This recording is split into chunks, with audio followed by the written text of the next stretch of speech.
আমাদের জীবনের সবচাইতে সুনিশ্চিত বিষয় হচ্ছে মরণ, মরবই আমরা।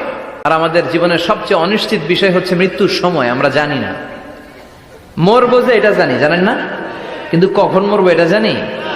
যে দুনিয়ার সম্পদ, লোভ, লালসা এগুলো নিয়ে পড়ে থেকো না। এই যে আমাদের ফ্যামিলি, আমাদের বাচ্চা কাচ্চা, আমাদের এত টাকা পয়সার হিসেব, মাস শেষে বাড়ি ভাড়া, গ্যাসের বিল, এইটা সেটা, আপনি কি মনে করছেন যে আপনি চলে গেলে এগুলো থেমে থাকবে? কিছুই থেমে থাকবে না, সব চলবে আগের মতো, থাকবেন না আপনি।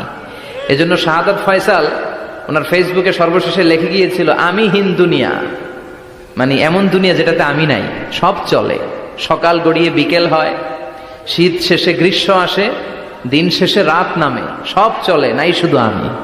চিল্লায় বলেন ঠিক কিনা? তো এজন্য এগুলি একটু ভাবেন। অনেক ব্যস্ত আমরা, এই দুনিয়ার পুরো জীবনটা এটা হচ্ছে লালসাময় একটা জীবন।